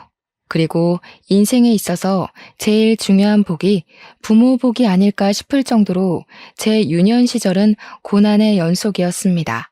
어릴 때 부모님이 일찍 이혼하셔서 엄마와 둘이 살았어요. 처음에는 여인숙을 전전하며 살아야 할 정도로 경제적으로 너무 어려웠죠. 이러다가는 안 되겠다 싶으셨는지 엄마는 친척들에게 돈을 빌려 식당을 차렸어요. 그리고 이른 아침부터 밤 늦게까지 식당을 운영하셨죠. 다행히 식당은 잘 됐지만 엄마가 저를 세세히 돌봐주실 마음의 여유는 없으셨어요. 그 덕에 저는 어릴 때부터 혼자였어요. 혼자서 밥을 먹고 혼자서 공부하고 밤에 혼자 있다가 잠이 들곤 했죠. 그래도 공부는 항상 중상위권을 유지했어요. 그래서 저는 제가 수도권에 있는 4년제 대학교에 당연히 갈 것으로 생각했지만 하필이면 수능날 감기에 아주 심하게 걸리는 바람에 수능을 망쳐 2년제 대학교에 갔네요. 그나마 다행히 전액 장학금으로 들어가긴 했어요. 저는 매 순간을 목숨을 걸 만큼 최선을 다해서 살았지만 제가 들인 노력에 비교해 잘 풀리지는 않았어요. 그래서 언제나 나는 운이 지지리도 없다고 생각했죠. 그 생각이 참 저를 힘들게 만들었습니다. 그러나 그 와중에도 저는 쉽게 포기하지 않았습니다. 운이 없는 제가 포기하지 않을 수 있었던 이유는 바로 나무예요. 저는 어릴 때부터 나무를 정말 좋아했어요. 나무의 잎사귀만 봐도 이게 무슨 나무인지를 줄줄 말할 수 있을 정도여서 저의 어릴 때 별명이 나무 박사였어요. 그런데 이 나무를 보니 다들 꽃이 피고 열매를 맺는 시기가 다르더라고요. 그리고 꽃이 피고 열매 맺는 시기가 아닐 때는 볼품없던 나무들이 자신의 때가 되면 예쁜 꽃이 피고 먹기 좋은 열매를 맺는 모습을 보면서 나도 아직은 나의 시기가 아니지만 언젠가는 내 인생의 꽃이 반드시 필 것으로 생각하며 절대 포기하지 않았죠. 이러한 긍정적인 생각 때문인지 학교 졸업 후에는 그래도 잘 풀리는 것 같았어요. 친구들이 4년제 대학교를 졸업 후 회사를 구하지 못해 백수 생활을 할 때 저는 3년제 대학을 이미 졸업해서 이 친구들보다 훨씬 빨리 회사 생활을 할 수 있었어요. 회사도 대기업만큼은 아니어도 중소기업 중 월급도 충분히 먹고 살고도 한 달에 30만 원 정도는 저축할 수 있을 만큼 받았고 회사 동료들도 다들 너무 좋아서 재밌게 다녔어요. 그리고 이 회사에서 동료의 소개로 남편을 소개받기도 했죠. 남편은 중견기업의 대리로 연봉도 회사 복지도 엄청 좋았어요. 저는 직업도 안정적이고 성실한 남편의 모습에 반해 연애하고 결혼까지 결심했어요. 결혼을 준비하며 드디어 내 인생에도 꽃이 핀다고 생각했어요. 그러나 아직은 아니었죠. 결혼 준비를 하는데 시댁에서 저를 너무 싫어하는 거예요. 그 이유는 제가 바로 이혼한 가정에서 자랐기 때문이었죠. 시어머니는 이혼한 가정에서 제대로 가정교육이나 받고 자랐겠냐며 처음 인사를 하러 갈 때부터 좋게 보시지 않으셨어요. 그래도 엄마의 식당이 동네 사람들이 이름만 들어도 어디에 있는지 다 아는 정말 유명한 한식당이었고 하나뿐인 딸이 결혼한다고 엄마가 집까지 마련해 주셔서 결혼에 승낙하셨어요. 저는 엄마가 그동안 정말 많이 고생해서 모은 돈인데 그 돈으로 제가 살 집을 마련하지 말고 엄마의 노후를 위해 쓰시라고 했어요. 하지만 하나뿐인 딸이 결혼하는데 시댁에서 기죽지 말고 할 말 다 하며 당당하게 살라고 마련해 준다고 하시더라고요. 그러면서 사실 이 돈은 제가 대학교에 가면 쓰려고 모아둔 돈이었는데 대학을 전액 장학금을 받고 들어가고 생활비도 수학 과외 아르바이트로 스스로 벌어서 모은 돈을 쓸 일이 없었다며 그 돈으로 집을 마련해 주셨어요. 제가 대학을 3년제로 나오긴 했어도 학교 근처 엄마들 사이에서 수학을 정말 잘 가르친다고 소문이 자자했거든요. 그 덕에 학교를 다니는 3년 내내 명문대 학생들이 받는 만큼의 과외비를 받으며 생활했어요. 시댁에서는 저희 엄마가 집을 마련해 주신다는 것을 알고 이혼 가정에서 자라서 솔직히 걱정은 된다만 그래도 그 나이에 집도 있는 것을 보니 착실히는 살아온 것 같다며 결혼을 허락하셨어요. 결혼하고 첫 1년은 정말 좋았어요. 저도 남편도 열심히 일했고 엄마가 집을 마련해 주신 덕에 대출 하나 없이 시작했어요. 이대로만 가면 꽤 넉넉하게 잘 살 수 있겠다고 생각했죠. 그리고 곧 임신하게 되었는데 병원에서 유산의 위험이 있다며 조심하라고 했어요. 저는 아기를 지키기 위해 잘 다니던 회사도 관뒀어요. 회사를 관두는 것은 아쉬웠지만 23살부터 10년 조금 넘게 다녀서인지 퇴직금이 엄청 많더라고요. 저는 그 퇴직금을 잘 모아뒀다가 나중에 우리 아기를 위해 뜻깊게 써야겠다고 생각했어요. 우리 아기는 어떤 모습일지 상상하며 하루하루를 설렘으로 살아가던 어느 날이었어요. 남편이 최근에 부서가 이동되었는데 일도 사람도 너무 맞지 않는다며 회사를 관두고 싶다는 것이에요. 제가 회사라도 다니면 내가 돈을 벌 테니 관두라고 하겠지만 지금 저도 회사를 관둔 상태인데 남편마저 회사를 관둔다고 하니 답답하더라고요. 아기가 태어나면 이래저래 나갈 돈도 많을 텐데 우리 아기를 위해서 조금만 참으라고 이야기했어요. 남편은 일단 알겠다며 회사에 다니기는 하는데 극심한 스트레스로 인해 잠도 못 자고 밥도 잘 못 먹더라고요. 옆에서 보고 있으니 사는 게 아니라는 말이 무슨 뜻인지 정확히 알 정도로 너무 힘들어했어요. 이러다가 무슨 사달이 나겠다 싶어서 차라리 이럴 바엔 관두고 새로운 회사를 찾아보라고 했어요.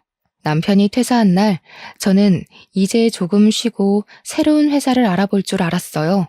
그런데 남편이 과일 가게를 하시는 시부모님 밑에서 일하며 일 좀 배워서 과일, 채소 가게를 열고 싶다고 하더라고요. 저는 솔직히 내키지 않았어요. 우리 엄마가 식당을 하시는 것을 보면 정말 너무 힘들어 보였거든요.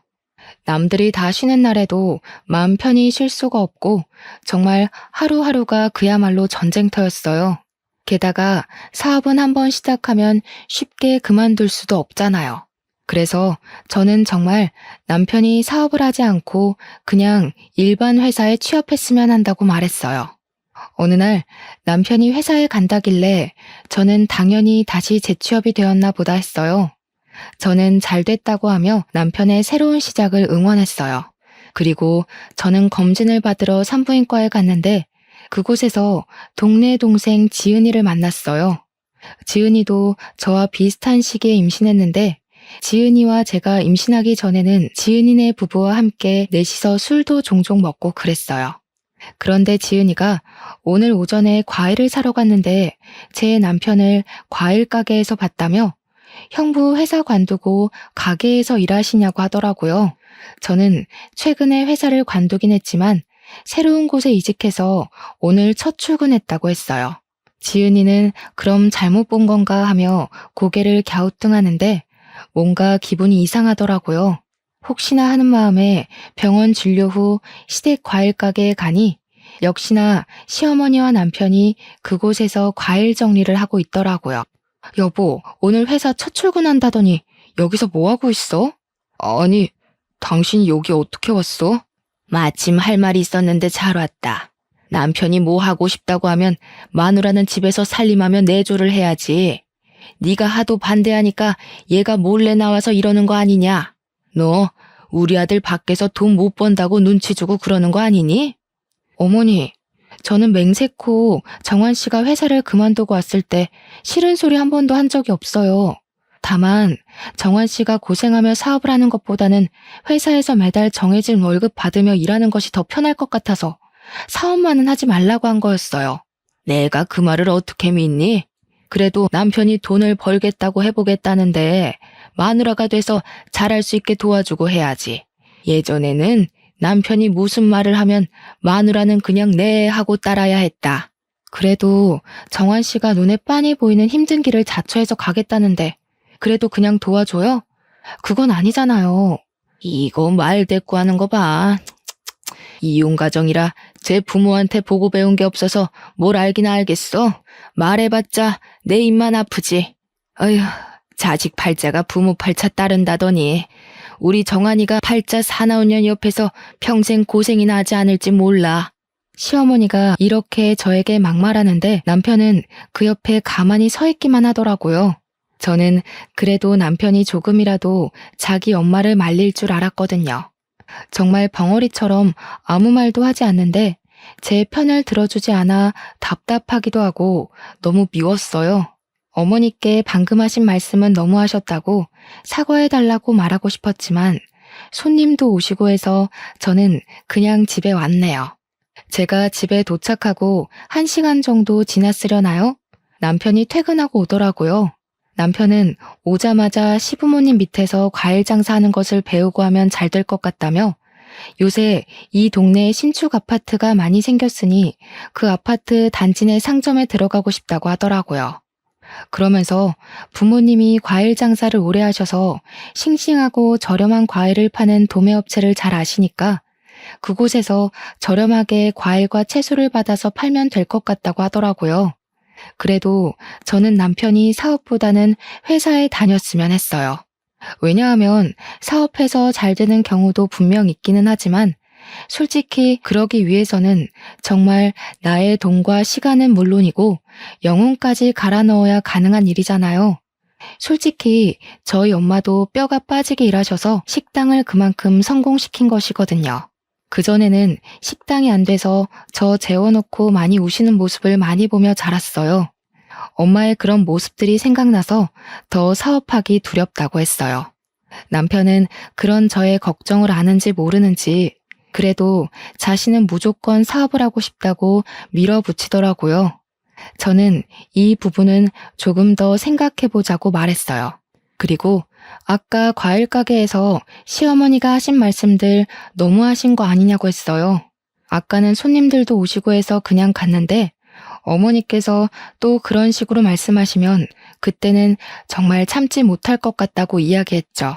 그랬더니 남편이 그렇지 않아도 너무 심한 것 같아 엄마에게 잘 말씀드렸고 앞으로는 절대 그럴 일 없을 것이라고 미안하다고 하더라고요. 저는 그렇게 말하는 남편의 말을 바보처럼 철석같이 믿었네요. 남편은 그 뒤에 시댁에서 충실히 배웠고 3개월 정도 지나 신축 아파트에 과일 채소 가게를 열었어요. 신축 아파트라 아직 근처에 가게가 없던 터라 동네 엄마들이 생각보다 많이 방문하더라고요. 과일과 채소가 많이 신선했는지 입소문이 나기 시작했어요. 점점 손님이 많아져 남편 혼자 운영하기에는 너무 힘든 상황까지 이르렀죠. 남편은 매일 피곤함에 찌들어서 퇴근했으나 아직은 사업 초기라 아르바이트생을 고용하기에는 조금 부담이 되는 상황이었어요. 하루는 남편이 시어머니와 통화를 하면서 퇴근을 하더라고요. 남편은 집에 오자마자 제게 핸드폰을 주었어요. 너는 요새 집에서 뭐하고 사니? 네 남편은 너랑 아기 먹여 살리겠다고 저리 힘들게 일하는데 너는 뭐하고 있느냐 말이다. 어머니, 저도 집에 있기 답답하긴 한데 병원에서 지금 유산의 위험이 너무 크다고 절대 안정을 위하라고 해서 일단 집에만 있는 거예요. 우리 아기 지켜야 하잖아요. 하여튼 요새 젊은 것들은 나약해 빠져서 안 된다니까. 유산의 위험은 무슨?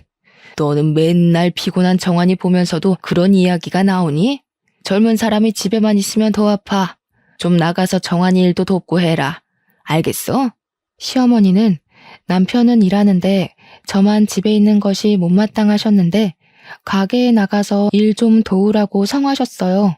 그러나 병원에서는 아직은 위험하니 집에서 최대한 움직이지 말고 안정을 취하라기에 어쩔 수 없이 저는 계속 집에 있었네요.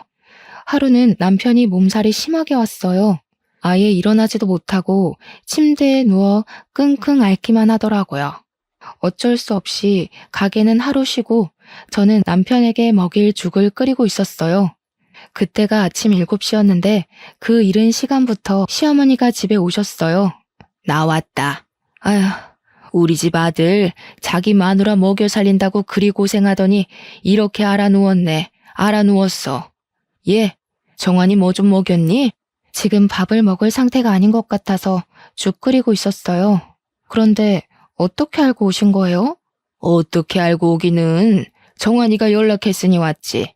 너는 남편이 그렇게 죽을 듯이 일하는데 어떻게 가게에 한 번 와서 도와줄 생각을 안 하냐? 저는 애도 아니고 부인도 있는 사람이 아프다고 엄마에게 연락해서 아침 대바람부터 시어머니를 이 집에 오시게 한 남편이 정말 미웠어요.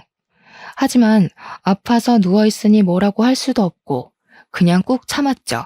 그렇지 않아도 기분이 좋지 않은데 시어머니는 그런 저를 세워두고 막말을 하시기 시작했어요. 임신한 것이 유세도 아니고 야, 나는 말이야 정환이 가졌을 때 집안일이고 밭일이고 다 했어. 심지어 치매 걸리신 시어머니가 업어달라고 하셔서 업기까지 했다.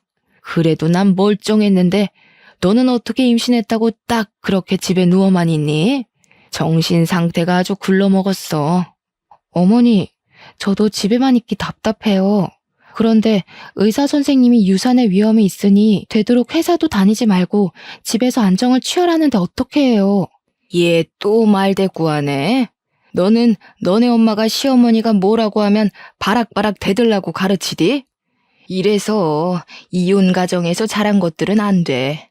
맨날 부모가 싸워대는데 뭐 제대로 보고 배웠겠어? 아휴, 어쩌다가 저런 것이 내 귀한 아들의 짝이 돼서. 어머니, 아무리 그래도 너무하신 거 아니에요?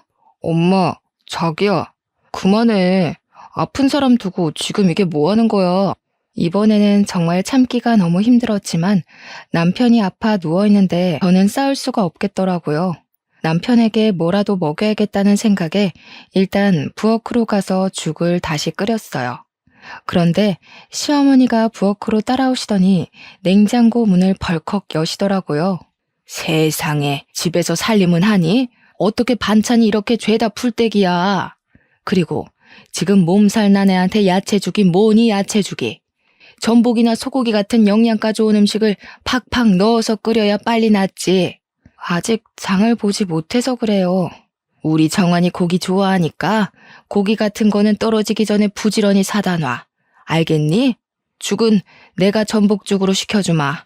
네가 만든 죽은 네가 먹던지 버리든지 해라. 그 죽 먹고 어디 몸살이 났겠니? 시어머니는 죽을 끓이고 있는 제 옆에서 죽집에 전화해서 전복죽을 주문하셨어요. 아, 그리고 너 이제 임신한 지 한 5개월 됐지? 이제 좀 괜찮은 거 아니야? 정환이 다 나아서 가게에 출근하면 너도 따라 나와서 좀 도와라. 알겠니? 집에서 안정은 무슨. 그렇지 않아도 어제 병원에서 이제 안정기니 슬슬 운동을 하고 해서 가게에 나가려던 참이었어요. 정환 씨 괜찮아지면 같이 나가려고요. 그래, 처음으로 네가 내 말에 동의하는구나. 아무튼 정환이 전복죽 잘 먹이고 난 가게에 간다. 시어머니는 아침부터 제 속을 뒤집어 놓으시고는 가게로 떠나셨어요. 저는 어머니한테도 서운했지만 오늘도 어머니의 막말을 그저 듣기만 한 남편에게도 많이 서운했어요. 그래도 아프니 제 감정을 티내지 않고 전복죽을 먹이고 약도 먹이며 정성껏 보살펴줬어요. 어머니가 시켜주신 전복죽 탓이었는지 아니면 저의 간호 덕분이었는지는 모르겠지만 남편은 그날 저녁에 바로 몸이 괜찮아졌고 다음날 우리는 같이 가게에 출근했어요. 남편은 제게 일을 하나씩 알려주며 말로는 쉬엄쉬엄 하라고 했지만 자꾸 이것저것 시키더라고요. 저도 가게에 놀러 간 것은 아니기에 최선을 다해서 일했어요. 그렇게 남편을 따라 가게에서 일한 지 일주일이 지났어요. 가게에 있는데 뭔가 느낌이 이상하더라고요.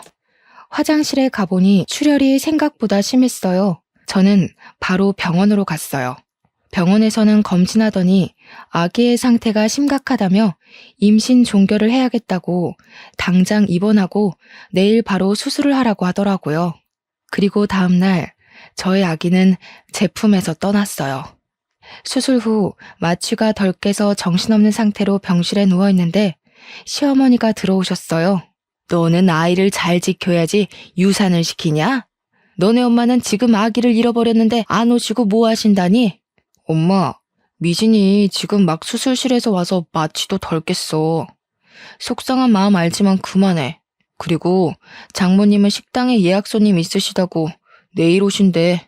그깟 식당일 뭐가 그리 중하다고 자기 딸이 남의 집 귀한 손주 잃어버렸는데 오지도 않는 게 말이 되니? 역시 이혼한 가정은 어쩔 수 없다니까. 엄마, 그만해. 뭐 미진이만 잘못해서 이렇나? 내가 미진이에게 일을 시켜서 그랬지. 솔직히 엄마가 미진이한테 가게에 가서 도우라고 했잖아. 그래서 일하다가 유산된 거지 뭐. 그니까 엄마도 나도 뭐라고 할 자격 없어. 어머, 너 얘랑 같이 살더니 너도 얘처럼 변하니? 생전하지 않던 말대꾸를 다 하고. 나는 너 임신 중에도 반 메고 할 것 다 했어. 가게 일 조금 도왔다고 유산한 게 말이 되니? 어머니, 제발 그만하세요. 정말 듣고 있기 너무 힘드네요. 뭘 그만해? 남의 집 귀한 손주 잃은 주제에 뭘 잘했다고 큰 소리야? 하여튼 누가 지 엄마 닮아서 팔자 사나운 년 아니랄까봐. 아유, 속상해서 여기 못 있겠다. 나 간다. 네 마누라 잘 병간호해라. 시어머니는 몸도 마음도 아픈 제게 굳이 막말을 퍼부으시고는 가셨어요. 남편은 엄마도 속상해서 그러신 거라며 저를 위로해 주었지만 이미 어머니의 말로 만신창이가 되어버린 저는 남편의 말이 하나도 들리지 않더라고요. 다음 날 아침 일찍부터 엄마가 식당 문을 닫고 오셨어요. 엄마는 유산도 출산과 같다며 친정에서 몸조리하자고 하셨어요. 남편도 집에 혼자 있는 것보다는 친정집에서 푹 쉬는 것이 좋겠다고 하더라고요. 그래서 병원에서 퇴원 후 저는 친정으로 갔어요. 그런데 제가 친정집에 가 있는 동안 남편 가게에 문제가 생겼어요. 남편이 저 없이 혼자서 일하다 보니 과일과 채소의 신선도를 이전만큼 꼼꼼히 체크를 하지 못해 신선하지 않은 과일과 채소를 팔게 되었어요. 동네 사람들 사이에서 처음에는 좋은 제품을 팔더니 점점 좋지 않은 제품을 판다는 소문이 퍼지게 되었어요. 제가 완전히 회복하고 집으로 돌아왔을 때는 이미 매출이 바닥을 치고 있었고, 처음에 시작했을 때는 하나도 없던 빚이 점점 늘어났어요. 결국 우리는 가게 문을 닫을 수밖에 없었어요. 당장 고정 지출은 있고 돈이 필요한데 가만히 손을 놓고 있을 수는 없었어요. 그래서 남편에게 앞으로 우리가 어떻게 돈을 벌지 의논을 하려고 하는데, 남편은 이제 막 사업 망한 사람 붙잡고 꼭 그런 얘기를 해야겠냐고 화를 내더라고요. 저는 좀 당황스럽긴 했지만 공들여서 열심히 준비한 사업이 망했으니 그 충격이 꽤 컸겠다 싶어서 미안하다고 했어요. 남편은 잠시 화를 사귀더니 한다는 소리가 우리 가게 옆에 배달만 하는 음식점이 잘 되던데 배달만 하는 음식점을 열고 싶다는 거예요. 그래서 제가 배달만 하는 음식점이라고 해도 돈이 있어야 할 것 아니냐고 했더니 장모님이 마련해 주신 이 집을 팔자고 하더라고요. 지금 집값이 많이 올라서 이 집을 팔면 돈이 꽤 나올 거라면서요. 우리 둘만 있으니 이 집 팔고 원룸으로 이사하고 집 판 돈에 이전에 내가 받은 퇴직금 보태서 다시 사업을 시작해보자는데, 저는 이건 아니라고 더 나이 먹기 전에 회사에 들어가라고 했어요.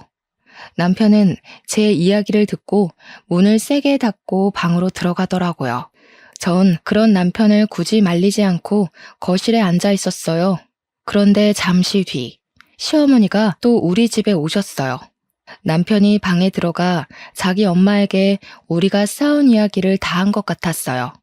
너는 어떻게 된 애가 남편이 뭐 좀 해보겠다는데 왜 사사건건 방해니? 정환이가 다른 사람 밑에 들어가서 일 못하겠다잖아. 아니면 네 남편 그냥 있게 네가 돈을 벌든가. 어머니가 원하는 대로 과일 가게 했잖아요. 결국엔 이렇게 망했어요. 그래서 빚 하나도 없던 저희가 빚더미에 앉았다고요. 지금 이 모습을 보고도 또 사업하라는 얘기가 나오세요? 그리고 사업은 땅 파서 해요. 돈이 있어야 할 것 아니에요, 돈이. 너네 엄마가 준 이 집 팔면 되잖아. 여기 집값 엄청나게 올랐던데. 그럼 수익도 생기고 돈도 생기고 좀 좋아. 거기에 너 옛날에 회사 다니면서 받은 퇴직금, 그 퇴직금 보태서 다시 시작하면 되지. 꼭 너는 네 남편을 회사에 보내서 노예처럼 일하게 해야겠어? 어머니, 이 집은 저희 엄마가 평생을 바쳐서 모은 돈으로 마련한 집이에요. 다른 건 몰라도 이 집만큼은 절대 팔고 싶지 않아요. 어쩔 수 없이 판다 해도 뜻깊은 일에 쓰고 싶지, 결과가 빤히 보이는 남편 사업에 투자하고 싶지는 않네요. 결과가 보이는 사업? 너 말 다 했어? 무슨 결과가 보이는데? 무슨 결과겠니? 그걸 굳이 내 입으로 말해야 하니? 그리고 제가 열심히 일해서 모은 퇴직금을 왜 어머니랑 남편이 내놓으라고 난리세요? 제가 그 회사에서 그렇게 일하는데 도움 조금이라도 주신 것 있으세요? 정말 너 원래 막대 먹은 앤 줄은 알았지만 이렇게까지 막장인 줄은 몰랐네. 이게 다 부모가 이혼해서 보고 자란 게 없어서 그런 거지. 부모가 싸우는 것만 봤겠지 어디 좋은 걸 봤겠어? 시어머니가 또 이혼한 가정에서 자라서 저렇다며 뭐라고 하시는데 이젠 화가 치밀어 올라 도무지 참을 수가 없더라고요. 그래서 저는 더 큰 소리로 시어머니께 대들기 시작했어요. 어머니, 예전부터 자꾸 말끝마다 저희 부모님 이혼한 것 가지고 뭐라고 하시는데 솔직히 듣기에 너무 기분이 좋지 않네요. 저에 대해서 뭐라고 하시는 건 괜찮은데 부모님, 특히 저희 엄마에 대해 비방은 하지 말아주세요. 아이고, 꼴에 또 딸이라고 엄마 챙기는 거 봐. 기가 차서 말이 나오지 않는다. 좋지 않은 기운에 억세게 드센 팔자 가진 모녀들끼리 서로 위해주고 살면 되겠네. 아 참, 너 팔자가 드세서 아기도 죽인 거 아니니? 어머니, 어떻게 말을 그렇게 하세요? 맞잖아. 이혼한 부모 밑에서 안 좋은 기운을 받으면서 자란 네가 가진 아기이니 그 아기가 제대로 못 사는 건 당연하지. 그래서 우리 아들 사업까지 망했나 보네. 네가 아주 우리 아들을 쫄딱 망하게 하는구나. 저희 엄마 이혼은 하셨지만 제게 아빠의 빈자리가 느껴지지 않도록 최선을 다해 키우셨어요. 제가 이혼 가정이라서 어두워 보일 수도 있긴 하겠으나 그래도 제가 저희 엄마 비난과 조롱을 당해야 할 만큼 잘못 살아오지는 않았어요. 아이고, 그러시오? 네, 잘나셨습니다. 그런 사람이 이렇게 시어미한테 빡빡 대드니? 역시 보고 배운 게 없으니 그러지. 옛말에 어물점 망신은 꼴뚜기가 시킨다는 말이 틀린 말이 아니야. 시어머니의 막말도 화가 나는데 더 화가 나는 것은 남편의 태도였어요. 남편은 오늘도 어머니의 말을 가만히 듣고만 있더라고요. 역시 남편도 내 편이 아닌 것을 절실히 느끼고 있는데 시어머니는 갑자기 큰 방에 들어가셔서 남편의 옷과 화장품을 다 챙겨 나오셨어요. 딸은 엄마 팔자 닮는다지? 너네 엄마도 이혼하면서 박복하게 살았을 텐데 그런 엄마 팔자 닮은 너도 박복하겠다. 어머니, 자꾸 그런 소리 하시지 마세요. 그리고 남편 짐은 왜 챙기시는 거예요? 팔자 사나운 네 옆에 우리 아들 둘 수는 없다. 지금은 사업 망한 것으로 끝났지만 자기 애도 유산시켜서 죽인 판국에 남편이라고 못 죽이겠니? 너희 이혼해. 어머니, 제가 아이를 잃은 데에는 어머니의 탓도 있어요. 자기 아들 힘들다고 유산의 위험이 있는 저에게 가게 나가서 도우라고 하셨잖아요. 그래서 유산된 거 아니에요. 그래도 네가 위험해서 안 된다고 딱 말을 했어야지. 네가 몸을 함부로 굴려서 아이도 잃은 주제에 어디서 시애미를 탓해? 시어머니가 제 아이를 잃은 것에 대해서도 다 내가 팔자가 사나운 탓이라며 뭐라고 하시는데도 남편은 아무 말도 하지 않고 고개만 끄덕였어요. 정말 이 집안에서는 아무도 저를 도와줄 사람이 없더라고요. 이 집은 네가 준비해온 집이니 우리가 나가마. 이혼 서류 보낼 테니 사인하고 둘이 갈라서. 시어머니는 정말 남편을 데리고 나가셨어요. 저는 너무 황당해서 그저 멍하니 서 있었어요. 남편에게 사업하지 말고 회사에 다니라고 말한 것이 이렇게 이혼을 할 만큼 잘못인가 싶더라고요.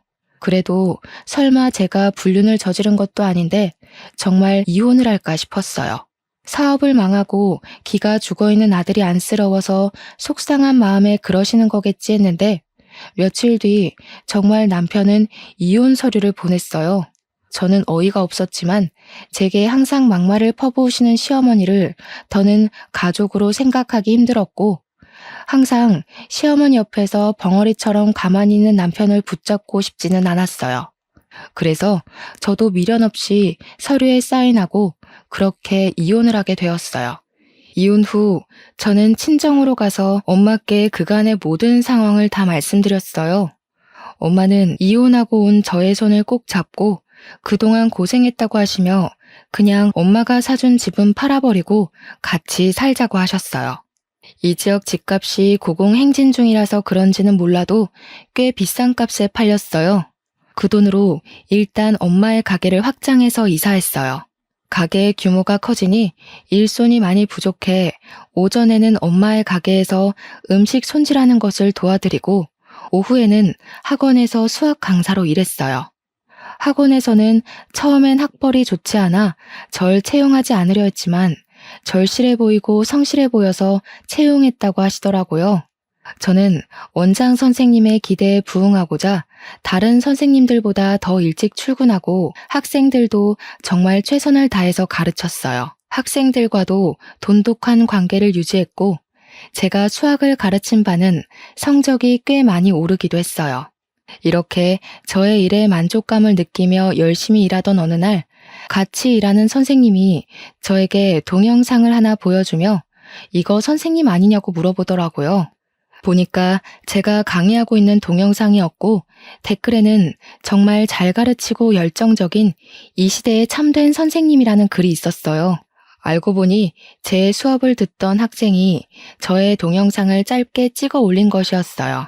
그 뒤로 제가 가르치는 학원 수강생은 급속도로 늘었고 그 학생들이 SNS의 수학은 당연히 잘 가르치고 삶의 지혜도 가르쳐주는 참된 스승님이라며 긍정적인 글을 더 써주어 저는 SNS에서 핫이슈가 되었어요. 제가 사실 수학을 가르치면서 중간중간 제가 살아온 이야기를 해주며 학생들에게 지금은 힘들겠지만 조금만 더 힘을 내서 너희들이 정말 하고 싶은 일을 하며 살라고 항상 이야기를 했거든요. 저의 제자들이 저처럼 모진 말을 듣고 힘든 일을 겪지 않았으면 하는 마음에서요. 저의 이러한 진심이 통했는지 학생들 사이에서 소문이 점점 더 퍼졌고 저는 더 바빠졌어요. 그리고 이제는 어지간한 회사원들보다 더 많은 돈을 벌 수 있었죠. 저는 정말 바빠졌지만 그래도 오전에는 매일 엄마의 식당 일을 도왔어요. 하루는 집에서 일어나 평소처럼 대충 머리를 묶고 집에서 입던 옷을 입고 엄마 식당에 일을 도우러 가는데 전 남편이 앞에 있는 거예요. 넌 꼴이 그게 뭐냐? 나랑 이혼하더니 백수 됐어? 그렇게 사업하지 말라고 내가 하는 일마다 회방 놓더니 꼴 좋다. 나는 그새 애인도 생겼는데 너는 아직도 이러고 살아? 안 됐다. 엄마 가게 일하러 가는데 굳이 예쁘게 꾸미고 차려입을 필요 없어서 항상 씻지도 않고 대충 입고 갔거든요. 그런데 전 남편은 저의 이런 모습만 보고 저에게 백수라느니 하며 한심한 표정을 짓더라고요. 그래서 저는 제 지갑에 있던 저의 명함을 보여줬어요. 오, 수학 강사. 나름 사자 직업이네. 그런데 수학 강사로 생활이 되나? 별로 돈 많이 안 된다던데. 저는 저를 무시해대는 전 남편에게 SNS에서 돌아다니는 저의 짧은 동영상 하나를 보여줬어요. 엄청나게 많은 학생 앞에서 여유롭게 강의하는 제 모습을 본 전 남편은 깜짝 놀라더라고요. 그때 근처에서 한 여성분이 전 남편의 이름을 부르며 다가왔어요. 바로 전 남편이 새로 만나고 있다는 애인이었죠. 그 여성분은 저를 빤히 보더니 저를 안다고 하더라고요. 전 남편이 어떻게 아느냐고 물으니 자기 동생이 학원 수강생인데 매일 저의 강의 영상을 보면서 집에서 복습하고 있다고 하더라고요. 그러면서 동생이 실력 좋으신 선생님으로 유명하신 분이라고 했다며 농담으로 앞으로 더 유명해질지 모르니 사인이라도 받아둬야 하는 거 아니냐며 웃더라고요. 전 남편은 제가 이렇게 유명해졌다는 사실을 알고 휘둥그레지며 헤어졌어요. 엄마의 가게에 도착해서 일을 돕는데 엄마가 재밌는 이야기를 하나 해주시겠다고 하더라고요. 사실 엄마의 식당이 너무 잘 돼서 2호점을 오픈할 생각으로 좋은 상가 자리를 찾고 계셨어요. 그래서 부동산에 식당할 자리를 구한다고 했더니 터가 아주 좋은 곳에 싸게 매물이 나왔다고 주소를 알려줬는데 시댁의 과일 가게 자리였대요. 엄마가 부동산 사장님께 여기 과일 가게였는데 왜 내놨냐고 물으니 건물주한테 쫓겨났다고 하는 거예요. 쫓겨난 이유는 과일 가게 주인인 전 시모가 이혼 가정에서 자란 제 욕을 그렇게 하고 다녔대요. 이혼한 부모 밑에서 자라 팔자 억세고 운도 지지리도 없는 년이랑 자기 아들이 결혼해서 하는 일마다 풀리지 않는다면서요. 그런데 그 소리를 들은 건물주가 너무 화가 나서 월세를 말도 안 되게 올리고 이 월세를 내지 못하자 가게를 빼라고 했다는 거예요. 알고 보니 이 건물주의 부모님이 가정폭력으로 이혼하시고 찢어지게 가난하게 사셨대요. 그래도 악착같이 돈 모아서 건물주가 되셨다고 하더라고요. 건물주는 꼭 그 이야기가 자신에게 하는 것 같다며 이혼 가정에서 힘들게 자랐을 며느리에게 도움은 못 될 망정 어떻게 그리 욕을 하냐고 그런 인성이 나쁜 사람은 잘 되면 안 된다고 내보냈다는 거예요. 저는 엄마의 이야기를 들으며 뿌린 대로 거둔다는 말이 틀린 말이 아니라며 그렇게 저와 엄마를 무시하더니 잘 됐다고 했어요. 그날 오후 엄마는 잠깐 짬을 내서 전 시모의 과일 가게를 인수했고 그 뒤로 2호점 오픈 준비에 학원 강의까지 하루하루를 눈코 뜰 새 없이 바쁘게 보냈어요. 강의를 마치고 밤늦게 집으로 가는데 전 남편이 집 앞에 있는 거예요. 퇴근하는 저를 보더니 다시 같이 살자고 하대요. 저는 네가 만나는 애인은 어쩌고 나한테 와서 이러냐고 물으니 그때 걔는 예뻐서 만나긴 했는데 너무 무식하다고 하더라고요. 그러면서 저처럼 똑똑하고 현명한 여자를 만나고 싶다고 하더라고요. 전 당연히 전 남편과 합칠 생각이 눈꼽만큼도 없어서 그냥 보낼까 하다가 전시모의 과일 가게도 쫓겨났다는데 뭐하고 사는지 궁금하더라고요. 물어보니 그냥 엄마 과일 가게가 망해서 지금은 회사 구하면서 막노동을 하고 있다는 거예요. 아휴, 그렇게 사업하고 싶다고 노래를 부르더니 결국 그렇게 됐어? 내가 넌 멍청하니까 사업하지 말고 진작에 회사 다니라고 했잖아. 진짜 100번은 말한 것 같은데? 그래도 난 너네 엄마 덕에 인생 폈지. 너 같은 머저리랑 이혼시켜줘서 그 뒤로 나는 인생이 아주 잘 풀리네. 뭐? 그 말은 내가 없어서 더 잘 됐다는 거야? 그럼! 너랑 이혼하고 그야말로 내 삶은 만사 형통이었어. 내가 이때까지 성공 못한 게 다 멍청하고 운이 지지리도 없는 널 만나서였던 것 같아. 어떻게 오랜만에 만나서 말을 그딴 식으로 해? 좀 좋게 말해줄 순 없어? 좋게? 너 내가 너네 엄마한테 무시당하고 막말 듣고 우리 엄마 이혼했다고 뭐라고 하실 때 너는 뭐 하고 있었어? 그러지 말라고 제대로 말려본 적 있어? 그 옆에서 그냥 다 듣고만 있었잖아. 그때 네가 가만히 듣고만 있지 않았어도 우리가 이러지는 않았을 거야. 그래도 나 엄마한테 너무 그러지 말라고 이야기했어. 난 내 나름대로 최선을 다했다고. 최선은 무슨? 너는 방관했겠지. 그거 아냐? 나 그때 너 벙어리인 줄 알았어. 말 못하는 벙어리. 그래도 네가 그때 가만히 있어줘서 나도 열받아서 너랑 결혼 생활 더 못하고 헤어지고 잘 됐으니 뭐 딱 좋네. 저의 비난과 조롱에 전 남편은 망연자실한 표정으로 제 앞에 서 있더라고요. 그 표정을 보니 정말 10년 묵은 채증이 내려가는 것처럼 아주 통쾌하고 고소하고 좋더라고요. 그리고 그런 남편에게 마지막 결정타를 한 방 더 날렸어요. 아, 그리고 너네 엄마 이혼 부모 밑에서 자란 나를 엄청나게 욕하고 다니시다가 건물주한테 쫓겨났다며? 사업이 망하기는 무슨 쫓겨난 거지. 네가 그걸 어떻게 알아? 사실 너네가 쫓겨난 자리에 우리 엄마 식당 2호점 오픈해. 그 건물주가 그랬다고 하더라. 너네 엄마가 이혼 가정에서 힘들게 자랐을 며느리에게 힘이 돼주지는 못할 망정 욕하고 다니는 거 보면 인성이 아주 글러먹은 사람이라며. 그런 사람은 반드시 망하게 해야 한다던데? 뭐? 그럼 갑자기 건물주가 월세 올리고 못 내니까 나가라고 한 것도 다 그것 때문이었어? 그래, 너네 엄마의 그 말 때문에 그런 거였어. 몰랐니? 너네 엄마의 막말이 씨앗이 돼서 불행이 시작된 거지. 아, 그리고 건물주가 이 동네 건물주 대표더라고. 건물주가 이 동네 건물주들에게 너네 엄마에 대해 다 이야기한 것 같던데. 가게를 쉽게 구할 수 있으려나 몰라? 전 남편은 한숨을 크게 내쉬더니 다리에 힘이 풀렸는지 주저앉으려고 하더라고요. 저는 넘어지려는 전 남편을 일단 잡아서 일으켰어요. 아이쿠, 넘어지면 안 되지. 그 멍청한 여자친구 불러줄까? 멍청한 너랑 한 세트처럼 너무 잘 맞을 것 같은데. 천생연분 아니냐? 멍청이 커플. 그리고 미안하지만 난 이미 만나는 남자가 있어. 꿈도 꿀 생각하지 말고 둘이 꼭 결혼까지 해주라. 특별히 축의금은 내가 1,000원 보내놓을게. 저는 전 남편에게 만나는 남자가 있다고 했지만 사실 없어요. 엄마 가게 일 도와드리고 학원 강사 일로 하루 24시간이 모자랄 정도이거든요. 그런데 있다고 하니 전 남편이 씩씩대면서 가는데 그 모습을 보며 깔깔거리며 웃어줬네요. 사실 전 남편과 어이없게 이혼하면서 할 말 제대로 하지 못한 것 같아서 아쉬웠거든요. 그러나 제가 아주 완벽히 잘 살고 있는 모습을 보여주며 최고의 복수를 한 것 같아서 기분이 너무 좋았어요. 드디어 내 인생에도 꽃이 피고 열매가 맺히는 것 같더라고요. 요새 시기가 시기인 만큼 다들 힘들고 어려우신 것 같아요.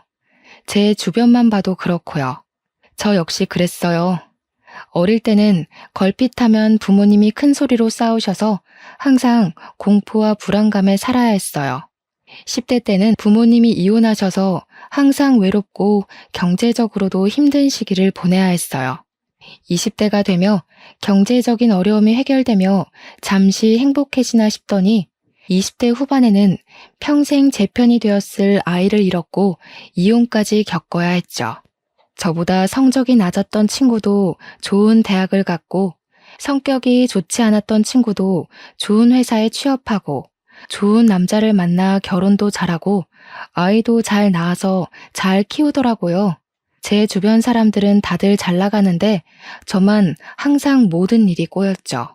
정말 그때는 세상이 나를 버린 것 같고, 대결을 시작도 안 했는데 이미 진 패배자 같았어요. 그러나 그 힘들고 척박했던 삶 와중에도 포기하지 않고 노력한 결과 지금은 지역에서 수학 최고 인기 강사로 소문나 제가 좋아하는 일로 돈을 많이 벌면서 누구보다 행복하게 살고 있네요.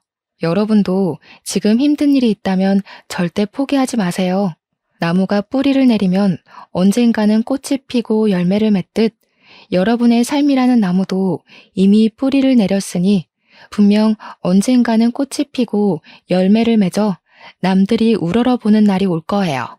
그날을 기다리며 여러분도 저도 다들 힘내서 열심히 살아나가요. 오늘 하루도 힘내시고 저의 기나긴 사연 들어주셔서 감사해요.